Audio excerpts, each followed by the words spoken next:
Ömrümüzü uzatmak, daha sağlıklı yaşamak gerçekten mümkün. Anlatacağım çok ilginç bir yöntemle insan hayatını uzatmak pekala mümkün. Bana kalırsa bu ameliyatlar tıbbi suçtur.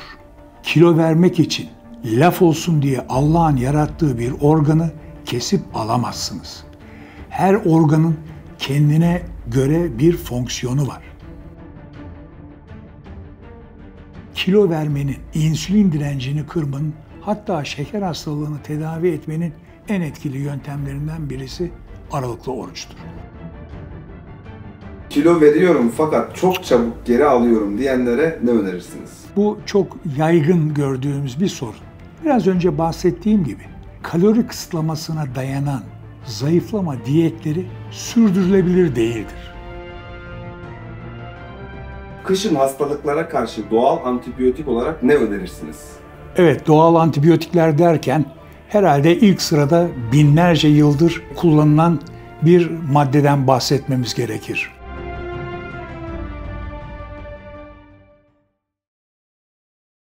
Kışın hastalıklara karşı doğal antibiyotik olarak ne önerirsiniz?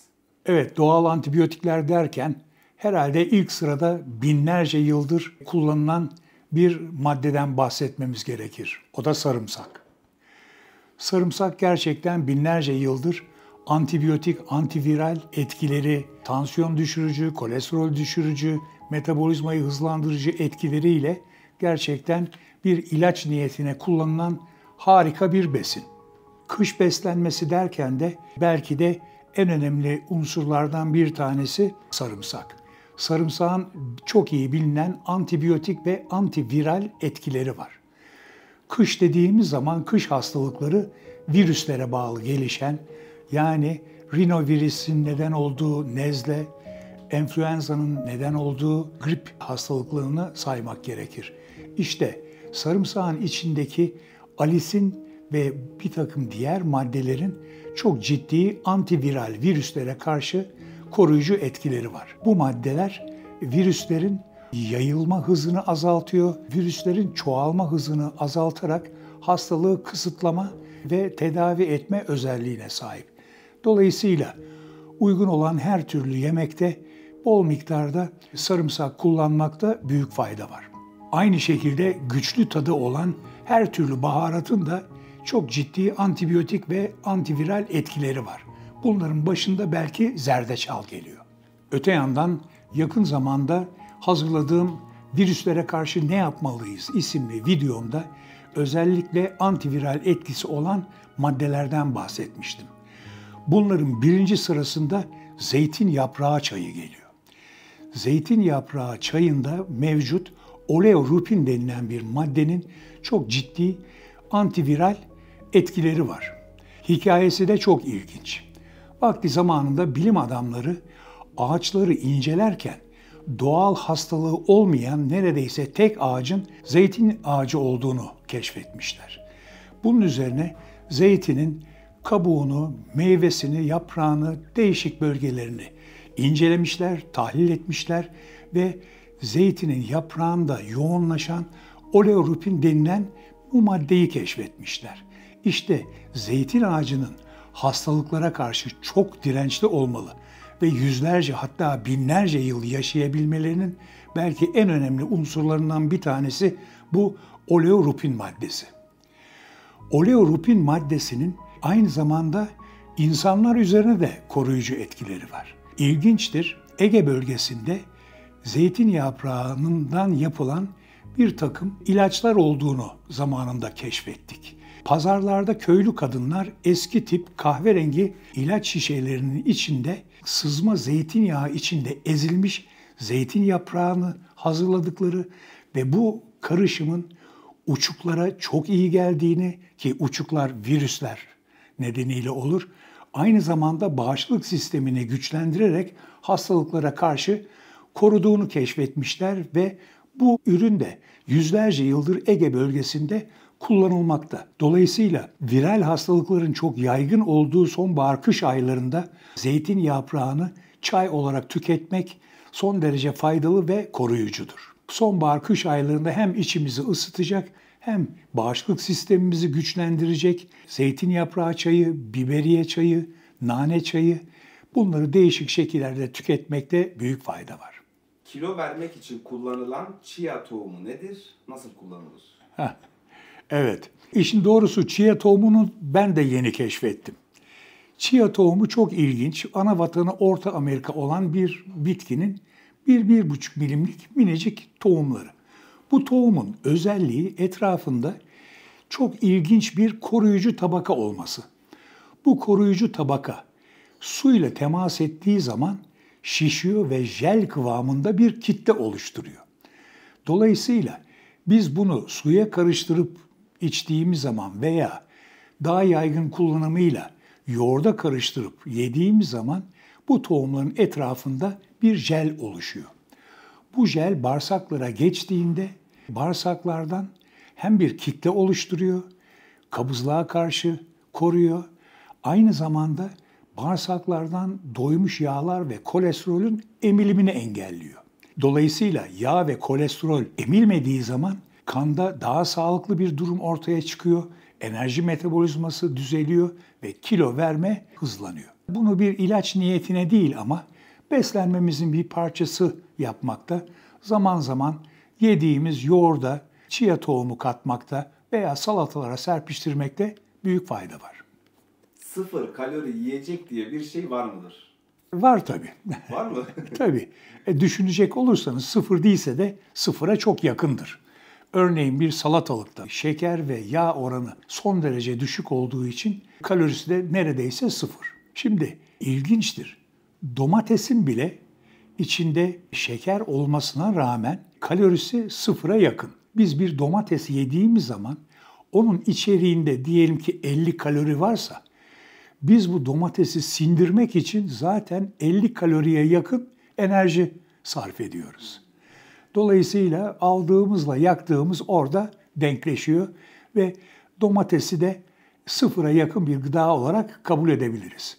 Ama genel anlamda her türlü yeşillik, her türlü sebze ve salatada kalori oranı son derece düşüktür. Zayıflama iğnesi nedir? Kullanmak zararlı mıdır?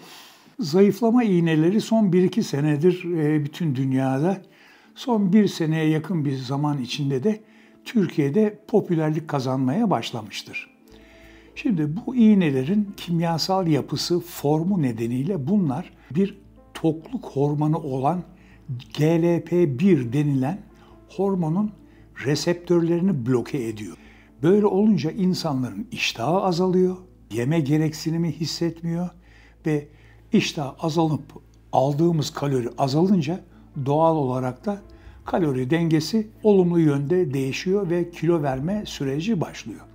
Ancak bu ilaçlar sanıldığı kadar da masum ilaçlar değil. Bunların çok ciddi yan etkileri var. Her şeyden önce şunu söyleyeyim, bu pahalı bir tedavi. Haftada bir yapılan iğneler şeklinde uygulanıyor. Bu tedaviden netice alabilmek için en az birkaç ay kullanılması gerekiyor. Yani 6 aya yakın kullanılması gerekiyor. Fakat işin kötü tarafı bu ilaç bırakıldığı anda birkaç hafta içinde iştah yerine geri geliyor ve bu sefer misliyle kilo alınıyor. Ama daha önemlisi bu ilacın kullanımı sırasında da çok ciddi yan etkiler var. O da şöyle. Şimdi evet iştah azalıyor. İştah azaldığı için daha az kalori alıyoruz. Zayıflama süreci başlıyor ama bu ilacın bir başka etkisi de mideden bağırsaklara geçen gıdanın hızını azaltıyor. Dolayısıyla gıdalar mideden bağırsaklara daha yavaş geçiyor. İşte bu nedenden dolayı bir süre sonra hazımsızlık, sindirim bozuklukları ve gaz sıkıntıları başlıyor. Bu çok önemli bir yan etki ve bu ilacı kullanan kişilerin en az %25'inde ciddi bulantı ve kusmalar gözüküyor. Fakat bundan daha kötüsü az da olsa yani %5-10 civarında hastada insanı hastanelik edecek kadar ciddi mide felci vakaları gözüküyor. Mide felci midenin artık çalışamaması anlamına geliyor. Dolayısıyla birincisi mide kendine ait olan sindirim vazifesini yerine getiremiyor ve midedeki gıdalar doğru dürüst sindirilemiyor. Bu gıdaların bağırsaklara geçememesi nedeniyle de bu sefer midede birikiyor ve resmen kokuşuyorlar. Sindirilmeden midede duran gıdaların kokuşması bir takım ciddi kimyasal maddelerin açığa çıkmasına ve hatta zehirlenmeye varan tabloların ortaya çıkmasına neden oluyor. Dolayısıyla bunlar hafife alınacak yan etkiler değil. Bu ilaçlar tabii insanlar kısa yoldan netice almak için tevessül ettikleri şeyler ama hiçbir şey kolay değil ve kısa yoldan yapılan bu tür girişimlerin mutlaka bir şekilde ileride faturası ödeniyor. Dolayısıyla benim hiçbir şekilde tavsiye ettiğim bir tedavi yöntemi değil. Kilo vermek için bize çabuk sonuç alabileceğimiz taktikler verebilir misiniz? Kilo vermek için çabuk taktikler öyle bir şey olsa dünyada şişman insan kalmazdı. Kilo vermek bizim metabolizmamızın bir enerji dengesinin sonucu olarak ortaya çıkıyor. Kilo vermekte en önemli şey sağlıklı beslenmek, doğal beslenmek ve hepsinden önemlisi çok kişinin ihmal ettiği hareketleri ihmal etmesidir. Şu unutulmamalıdır ki hiçbir zayıflama diyeti düzenli hareket veya egzersiz ne derseniz deyin. Düzenli hareket yapılmaksızın başarılı olamaz. Bir diyet programıyla birlikte iradeniz oranında 3 kilo, 4 kilo, 5 kilo hatta 10 kilo verebilirsiniz. Ancak bu tür diyetler sürdürülebilir değil.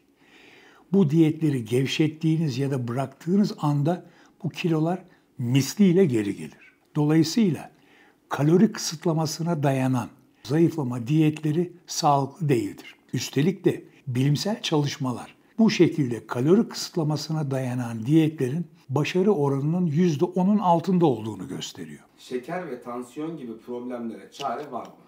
Var. Şeker, hipertansiyon, kalp damar hastalıkları bunlara biz yaşam tarzımızdan kaynaklanan kronik hastalıklar diyoruz. Yaşam tarzımızda yaptığımız bir takım yanlışlıkları biz düzeltince ve bu hastalıkları geriye çevirmek odaklı bir beslenme ve yaşam tarzı düzenlemesi yaptığımız zaman bu hastalıklar geldiği gibi geri gidebiliyor. Amerika Birleşik Devletleri'nin ünlü Cleveland Clinic Hastanesi'nde başlayan disease reversal yani hastalıkların geriye çevrilmesi konsepti artık bütün dünyada kabul gördü ve yaygın olarak uygulanmaya başlandı.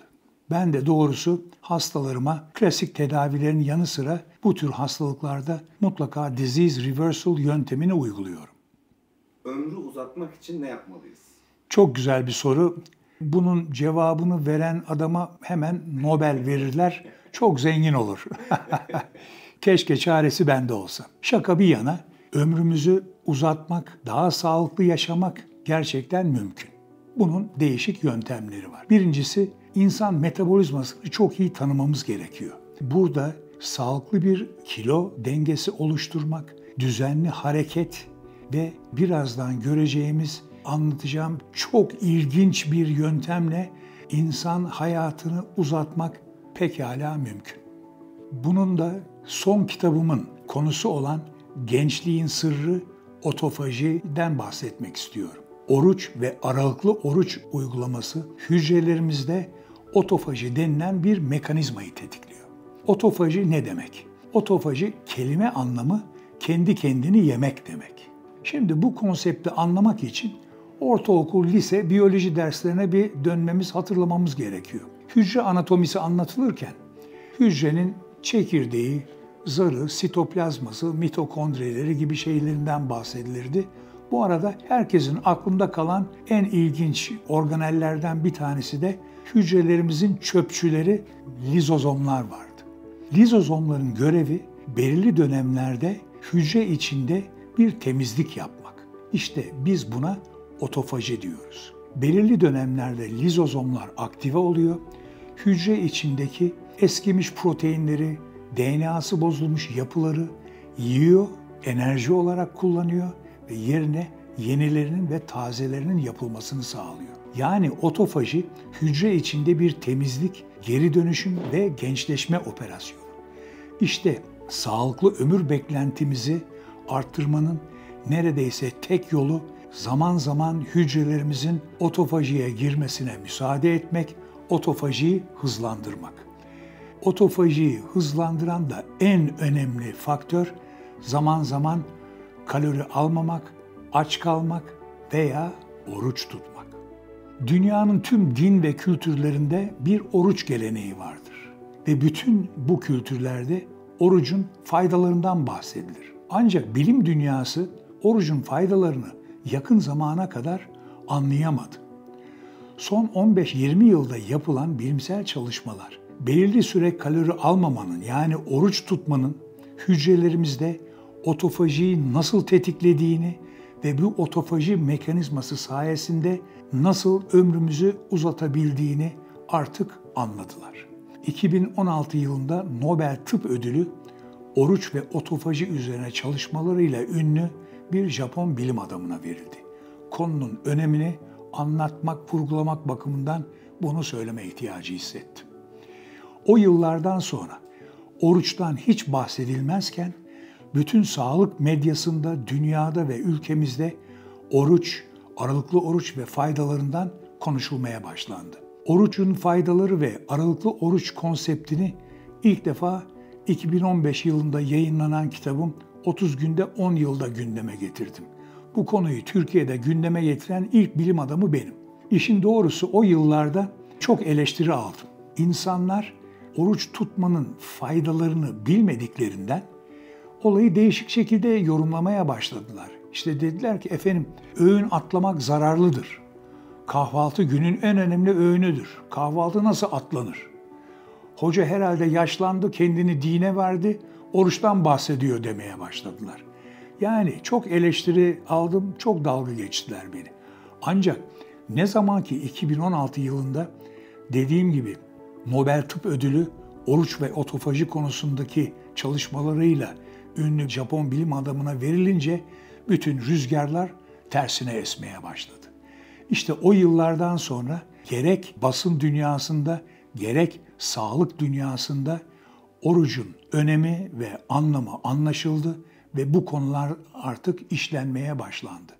Bu da benim bu konudaki ısrarlı şeylerimin sonucunda oldu. O konuda kendimle de doğrusu gurur duyuyorum. Artık insanlar bunu anlamaya başladılar. Protein tozu ve supplement zararlı mıdır? Sporculara önerdiğiniz doğal çözümler nelerdir? Standart sporcu için bu protein tozlarına pek gerek yok.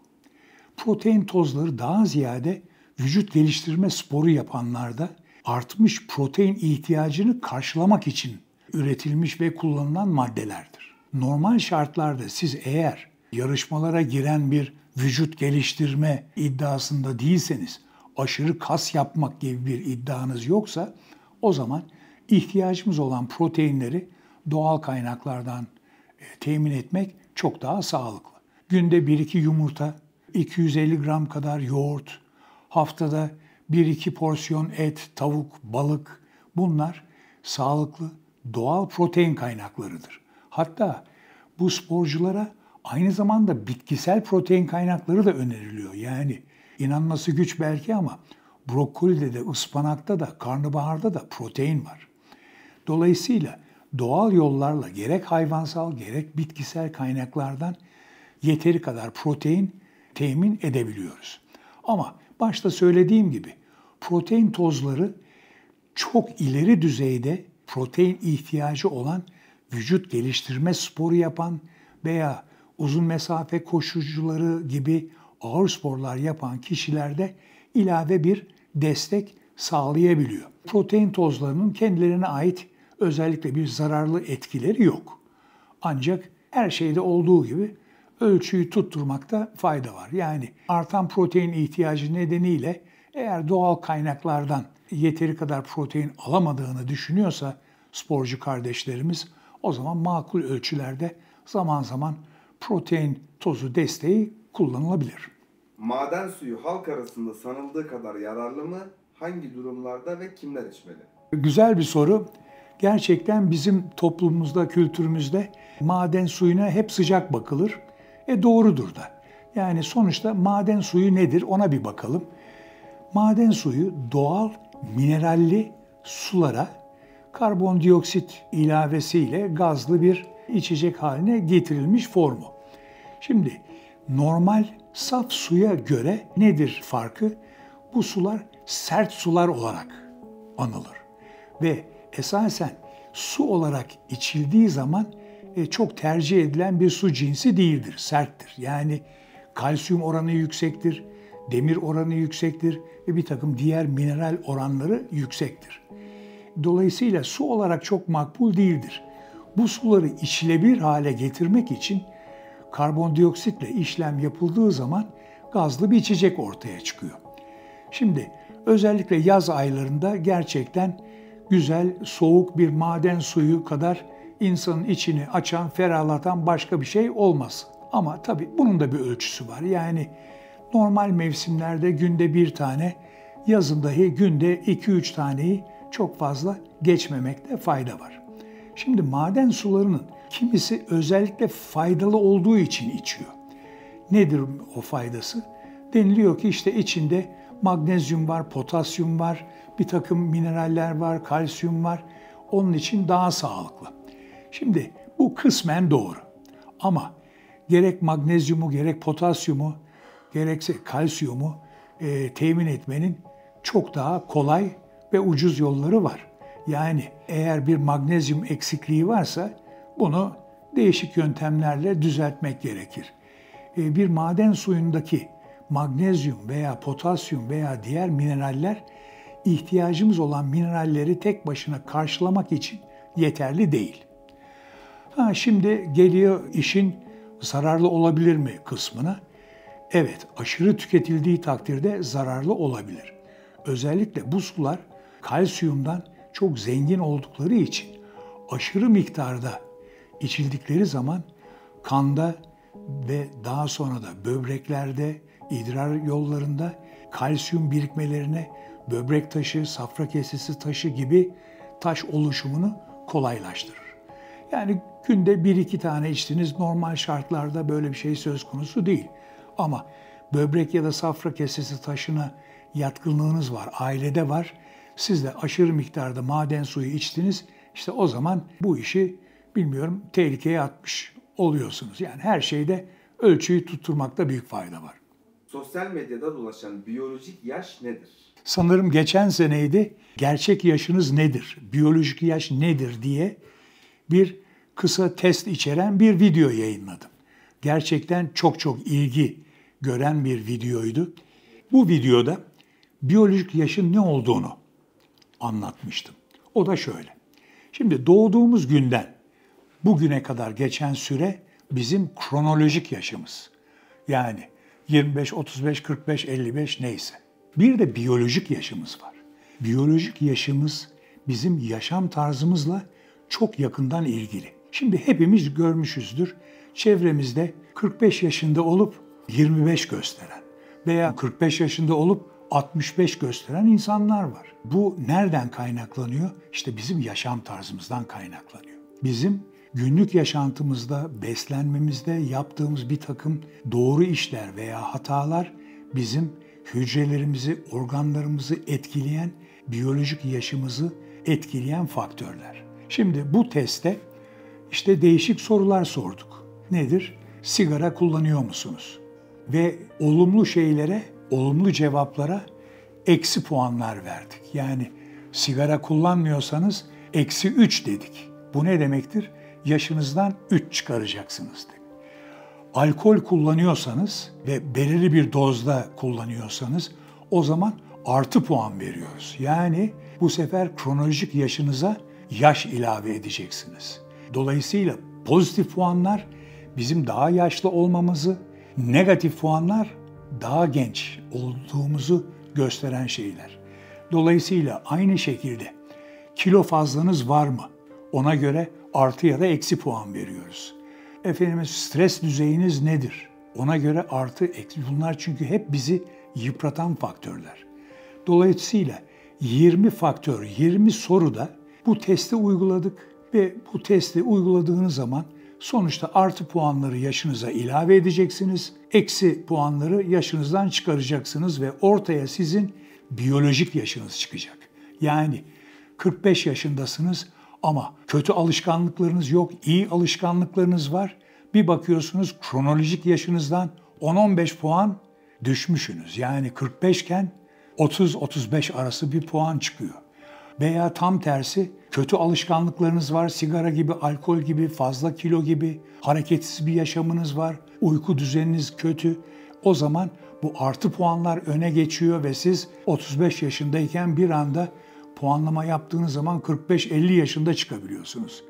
İşte bu tabii somut bir test değil, bir bilimsel ifadenin sonucu değil ama bu bize nerede olduğumuzu ve ne durumda olduğumuzu gösteriyor. Dolayısıyla eğer bu testin sonunda siz olduğunuzdan 10 yaş yaşlı çıkıyorsanız bir şeyleri yanlış yapıyorsunuz, kendinize çeki düzen vermeniz lazım gibi. Yani yol gösterici tatlı bir test. Ama biyolojik yaş gerçekten bizim gerçek yaşımızdır. Son yıllarda giderek artan Hashimoto hastalığı nedir? Nasıl önlem almalıyız? Evet, çok güzel bir soru. Hashimoto hastalığı tiroid bezinin bir otoimmün hastalığı. Olaya şöyle başlayayım. Ben tıp fakültesinde okurken bundan 40 sene, 45 sene önce Hashimoto hastalığı kitaplarda şöyle bir paragraf kadar geçen, adı gibi egzotik, nadir, milyonda bir görülen bir hastalıktı. Ve ben 40 yıllık meslek hayatım içinde bir kez dahi bir Hashimoto hastası görmedim. Ta ki geçtiğimiz son 10-15 yıla kadar. Son 10-15 yılda özellikle bana gelen bayan hastaların en az %5'inde 10'unda Hashimoto olduğunu görüyoruz. Hasta bunu ifade ediyor işte. Bana şeker için geliyor, kilo için geliyor, tansiyon veya kalp için geliyor ve diyor ki hocam bu arada ben de 10 yıldır Hashimoto hastasıyım diyor. O zaman benim aklımda ve bütün tıp camiasında bir takım sorular belirdi. Eskiden milyonda bir görülen nadir bir hastalıkken ne oldu da şu anda her 10 kadından 1-2 tanesi Hashimoto hastası? Şimdi bunun sebebi bizim bağışıklık sistemimizin sapıtması diyelim. Bizim bağışıklık sistemimiz bazı zaman değişik faktörler nedeniyle yoldan çıkıyor. Aklı karışıyor ve bir takım doğal, normal dokularımızı yabancı doku zannediyor ve bunlara karşı antikor geliştiriyor. Yani Hashimoto durumunda bağışıklık sisteminin aklı karışıyor, hedef şaşırıyor ve tiroid dokusuna karşı antikor geliştiriyor. İşte bu antikorlar da tiroid bezlerinin fonksiyonlarını bozuyor. İnsanlarda tiroid yetmezliği hastalığına neden oluyorlar. Yani Hashimoto'ya. Sağlıklı kalmak için 10.000 adım sizce bir hurafe mi? Hurafe demeyelim ama yakın zamanda bununla da ilgili bir video çektim. Yapılan bilimsel çalışmalar sağlıklı insanlarda haftada 2-3 gün günde 8.000 adım civarında atmanın sağlık açısından yeterli olduğunu göstermiş. 10.000 atılsa fena mı olur? Eğer hareketli bir yaşamınız varsa ve sizin programınız da bozmuyorsa fazlasının bir zararı yok. 10.000'de atın, 12.000'de atın. Özellikle kilo fazlanız varsa, insülin direnciniz varsa veya şeker hastalığı varsa zaten hastalarıma mümkün olduğu kadar 10.000 adım ve üzerinde bir hareket düzeyi tutturmalarını öneriyorum. Ama normal, nispeten genç, sağlıklı insanlarda haftanın 2-3 günü günde 8.000 adım civarında adım atılması, yürünmesi yeterli oluyor. Kilo veriyorum fakat çok çabuk geri alıyorum diyenlere ne önerirsiniz? Bu çok yaygın gördüğümüz bir sorun. Biraz önce bahsettiğim gibi kalori kısıtlamasına dayanan zayıflama diyetleri sürdürülebilir değildir. Çok zaman insanlar diyetisyene giderler, onlara az az yiyin, sık sık yiyin denir. Şimdi kahvaltıda size kuş gibi bir şey verirler. Ne gözünüz doyar ne karnınız doyar. Oturursunuz 10.30'daki ara öğünü beklemeye. Orada da karnınız doymaz, gözünüz doymaz. Öğlen yemeğini beklemeye başlarsınız. Böyle insanlar bir sonraki öğünü, ara öğünü beklemekle hayatları ipotek altına girer. Çoğu hasta da bir aşamada lanet olsun der, bırakırlar. İşte bunu bıraktığınız anda, gevşettiğiniz anda eğer verdiyseniz o kilolar çok süratli bir şekilde geri geliyor. Sağlıklı kilo vermenin ve kalıcı kilo vermenin tek yolu sağlıklı bir beslenmeyi ve hareket düzeyini bir yaşam tarzı haline getirmektir. En etkili diyetler nelerdir? Akdeniz diyeti bunlardan biri midir? Öyledir. Evet, yani tekerleği veya Amerika'yı yeniden keşfetmeye gerek yok. Yapanlara bakalım. Onlar ne yapmışlar, nasıl yaşıyorlar, ne kadar yaşıyorlar onu bir görelim. Bütün bilimsel çalışmalar Akdeniz bölgesinde yaşayan insanların daha sağlıklı oldukları ve daha uzun yaşadıkları konusunda hemfikirler. Peki bu insanlar ne yapıyor? Ona bir bakalım. Bu insanlar genelde mevsimsel besleniyorlar ve bitkisel ağırlıklı besleniyorlar. Yani mevsimsel beslenmek ne demek? İşte yaz aylarında domatesi yiyorlar, kış aylarında turfanda sera işi domates yemiyor mesela. Domates yiyorsa yazın yetiştirdiği ya da aldığı domateslerden yaptığı konserveyle bilmem neyle yapıyor. Her mevsimin kendine ait bir bereketi vardır. İlkbaharın bereketi ayrıdır, yazın bereketi ayrıdır, sonbahar hatta kışın bereketi ayrıdır. İşte o bereketi mevsimsel olarak yemek çok çok önemli. Çok ünlü bir çalışma var, Blue Zones diye, bunun kitabı yazıldı. Blue Zones, dünyanın en uzun ve en sağlıklı yaşayan insanların incelendiği bir araştırma çalışması. Ve en uzun yaşayan mavi bölgelerin bir iki tanesi de bizim burnumuzun dibinde. Bir tanesi Kuşadası açıklarındaki Ikaria Adası, Karya Adası. Bilimsel ekip buraya gitmiş, bu insanlarla 365 günü yaşamışlar. Ve görmüşler ki işte bu insanlar mevsimsel besleniyorlar. Hayvansal gıda yani et tüketimleri son derece az. Eti bayramdan bayrama, düğünden düğüne yiyorlar. Daha ziyade kompleks karbonhidratlar, bakliyat, sebze, salata ağırlıklı besleniyorlar ve mevsimsel besleniyorlar. Ve ilginçtir, bu adada yapılan çalışmalarda görmüşler ki spor yapan bir Allah'ın kulu yok. Fakat buna karşılık herkes sürekli aktif. Herkes her yere yürüyerek gidiyor, bisikletle gidiyor. Herkes bahçesiyle ilgileniyor, bir şekilde aktifler. Yani sağlıklı olmak için illa ağır spor yapmak diye bir şey gerekmiyor. Ama hareketli olmak, hareketli bir yaşam çok çok önemli. İlginç bir nokta daha var, onu da paylaşayım sizlerle. Bu ekip adadan ayrılırken son gün iskelede onları alıp götürecek tekneyi beklerken geç kalmış tekne. Birisi demiş ki ya bunlar ne zaman gelecekti? İşte saat 3 gibi geliriz demişlerdi falan diyor. Saat kaç diyor. Bir bakıyorlar kimsenin kolunda saat yok. Kimse bir yere yetişmiyor. Stres düzeyleri sıfır. Şimdi stres gerçekten bir ömür törpüsüdür. Ruhun kanseridir. Dolayısıyla stressiz bir yaşam, sağlıklı bir yaşamın en önemli unsurlarından bir tanesi. O tabii apayrı bir konu.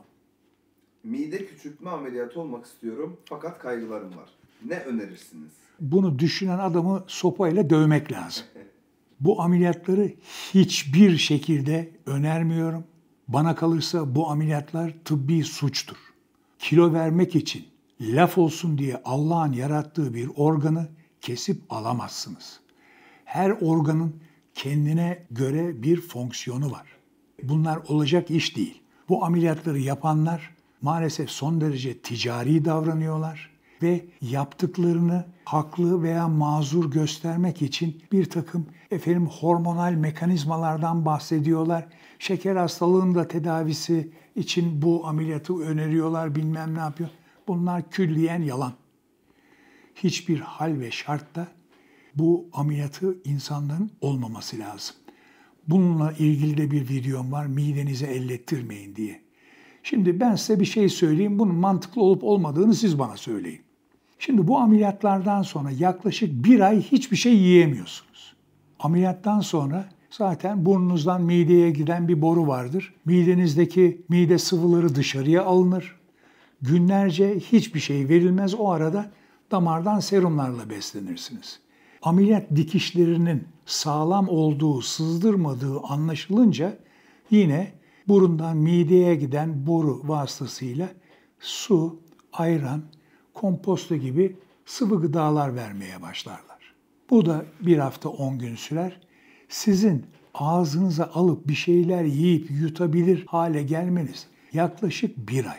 Ya kardeşim, bir ay hiçbir şey yeme, zaten 20 kilo verirsin. Tehlikeli bir ameliyat olmaya ne gerek var? Ya bunda hiçbir mantık yok. Aklı olan adam bu ameliyatı düşünmez bile. Hiçbir şekilde önermiyorum. Antikanserojen gıdalar nelerdir? Evet, bu çok ilginç ve tartışmalı bir konu.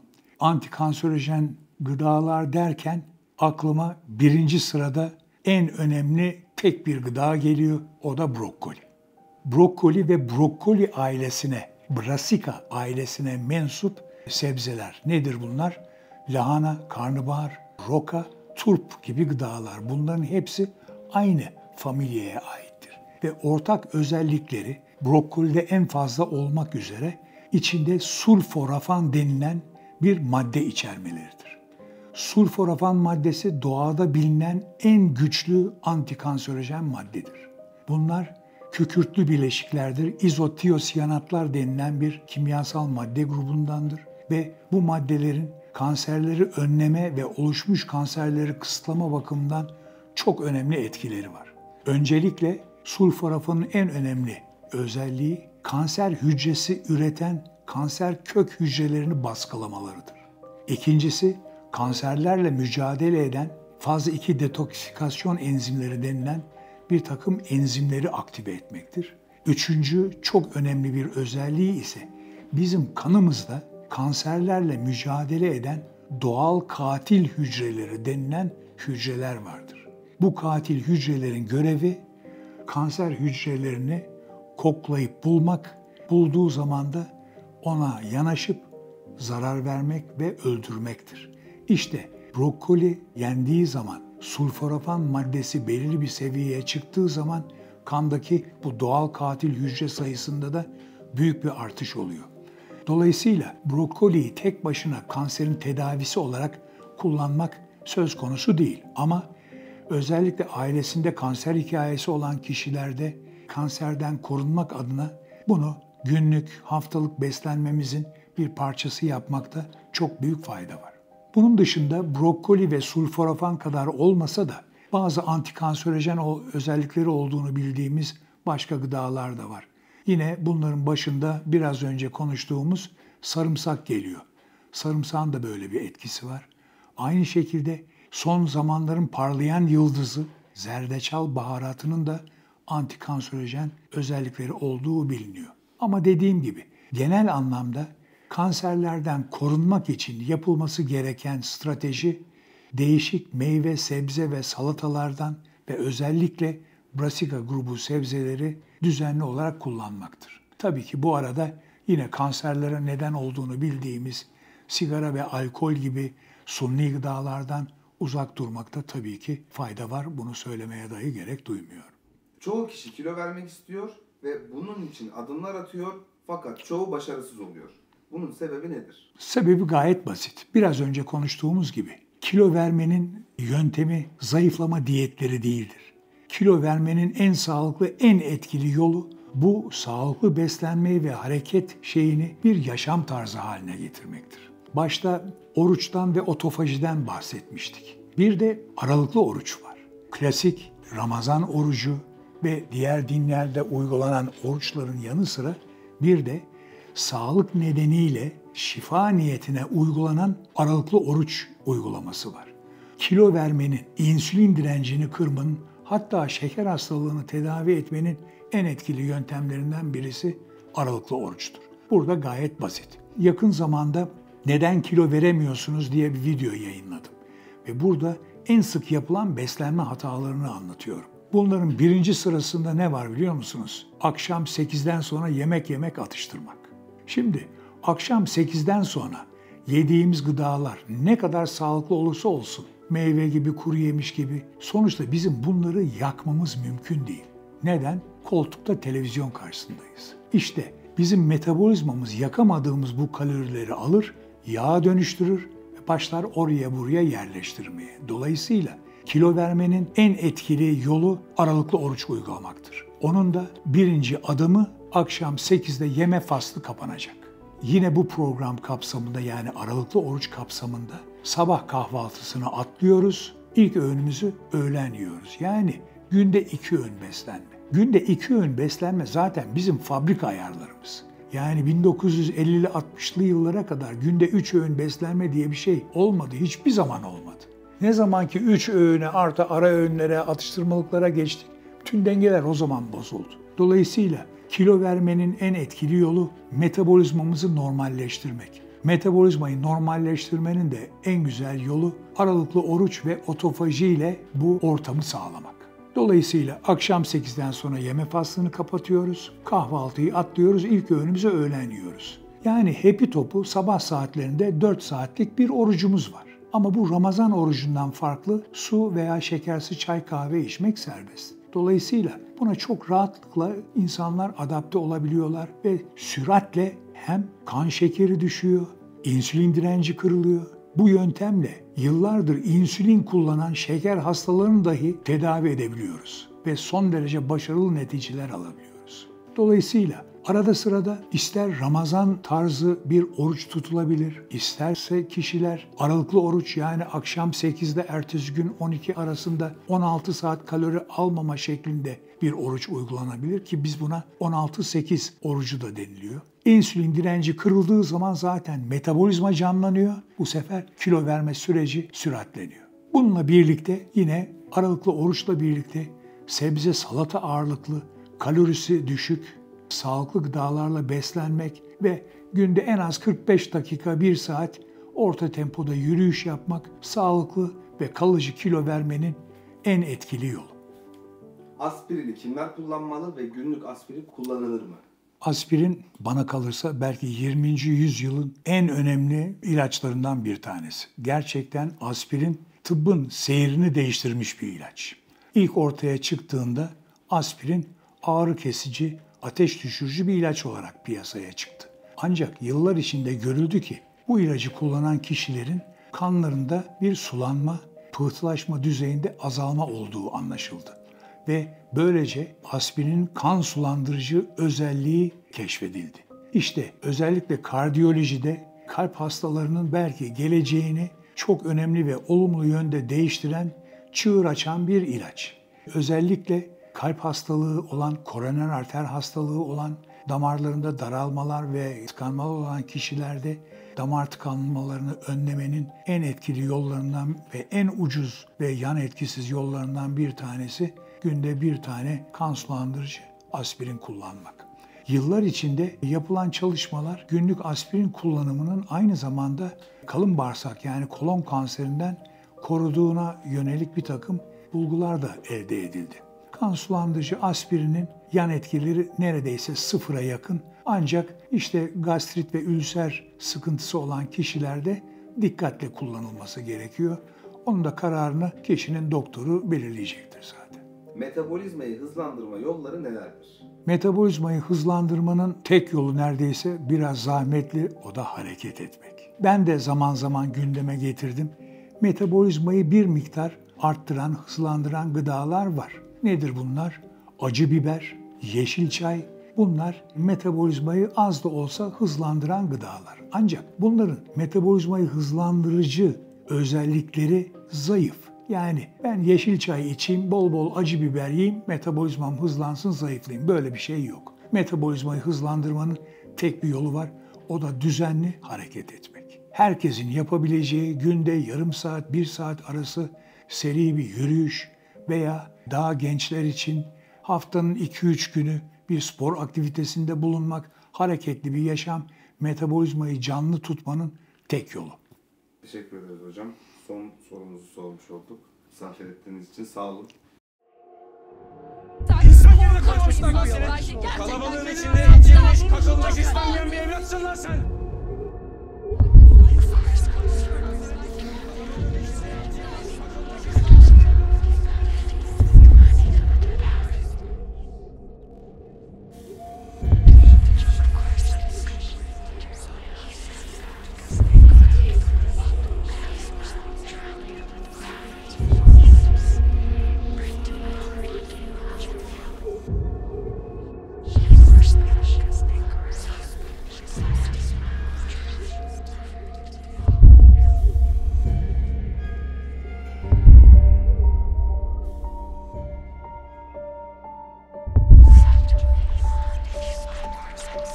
Boğulmak şeytana mahsustur.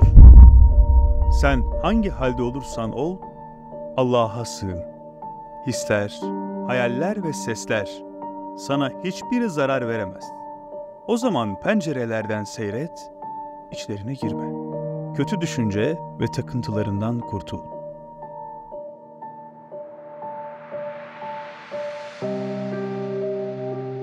Mehmet Yıldız'ın kaleminden Vesvesan kitabı sizlerle. mybedesten.com'dan sipariş verebilirsiniz. Gezegenler bile bir aradayken, tek olduğunu düşünüyorsan koskoca evrende, bu kanal tam sana göre. Bu video YouTube kazanında kaybolmadan, senin gibi başkalarına da ulaşabilmesi için desteğe ihtiyacı var. Her abone, bir kırgın yüreğe daha ulaşmayı sağlayacak. Beğen, abone ol ve yorum yapmayı da unutma.